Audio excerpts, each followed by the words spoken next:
Dalam modul 2.3 ini, kita telah menjelajahi konsep supervisi akademik yang memiliki tujuan utama untuk mengembangkan kompetensi individu dalam diri staf pengajar di sekolah.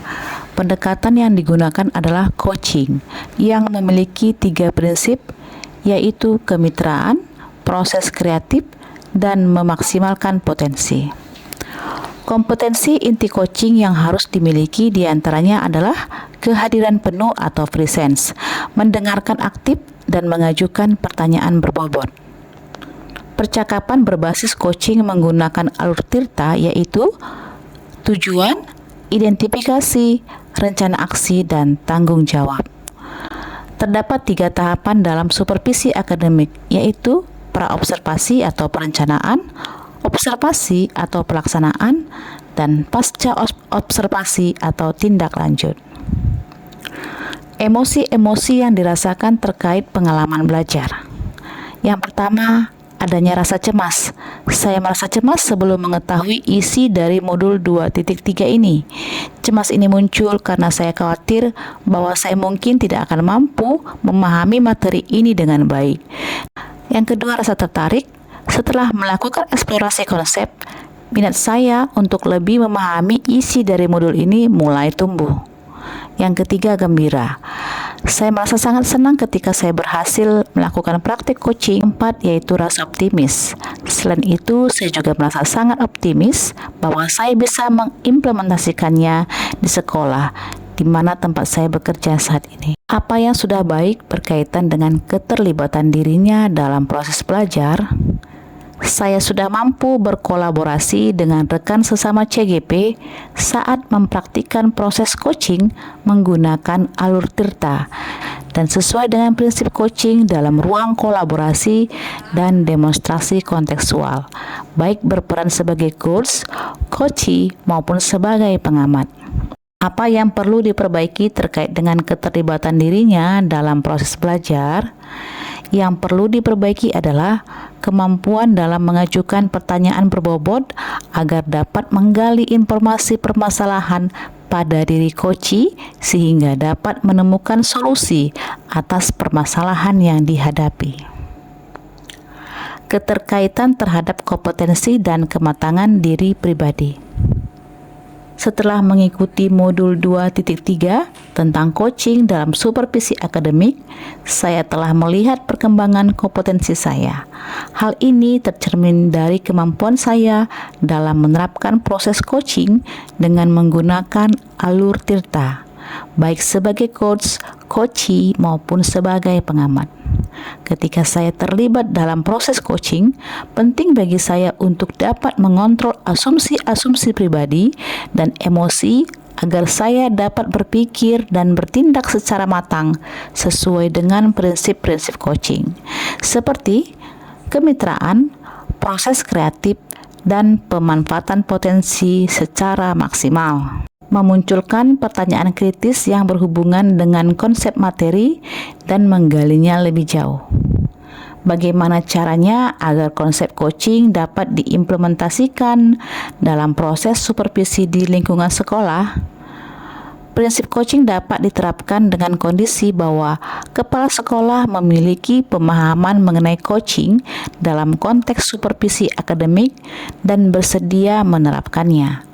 Kegiatan supervisi tidak seharusnya hanya berfungsi sebagai evaluasi guru, tetapi juga sebagai sarana untuk meningkatkan kompetensi akademik guru. Dalam hal ini, supervisi tidak hanya mencakup pengamatan kelas, melainkan juga melibatkan komunikasi sebelum dan setelah pengamatan. Sebelum pengamatan, kepala sekolah dapat berdiskusi dengan guru mengenai perencanaan pembelajaran yang akan dilakukan. Setelah pengamatan, kepala sekolah memberikan umpan balik dan tindak lanjut terkait pelaksanaan pengamatan kelas yang telah dilakukan oleh guru. Mengolah materi yang dipelajari dengan pemikiran pribadi sehingga tergali wawasan atau insight baru. Coaching dalam supervisi akademik memiliki dampak positif terhadap perkembangan pemimpin pembelajaran yang berfokus pada kepentingan murid. Keberpihakan pada murid merupakan aspek penting dalam lingkungan sekolah untuk mewujudkan pendekatan pembelajaran yang berfokus pada murid ini. Guru perlu memiliki kemampuan sebagai pemimpin pembelajaran. Sebagai pemimpin pembelajaran, guru harus memiliki pemahaman yang mendalam tentang perkembangan murid, termasuk aspek kognitif, karakter, dan sosial emosional.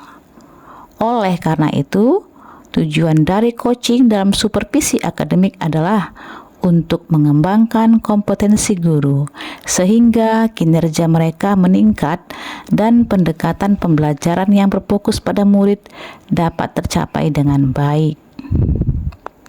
Menganalisis tantangan yang sesuai dengan konteks asal CGP, baik tingkat sekolah maupun daerah. Tantangan terbesarnya adalah mengubah pandangan yang umumnya menganggap supervisi akademik hanya sebagai evaluasi rutin yang dilakukan kepala sekolah terhadap kinerja guru. Seharusnya supervisi akademik dianggap sebagai panduan untuk meningkatkan kompetensi guru. Memunculkan alternatif solusi terhadap tantangan yang diidentifikasi.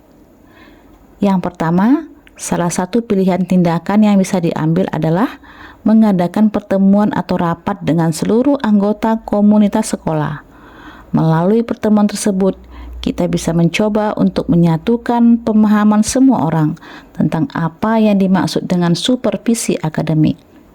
Yang kedua, solusi selanjutnya adalah dengan memberikan contoh praktik coaching dalam supervisi akademik melalui berbagai media informasi digital yang dapat diakses oleh seluruh komunitas sekolah.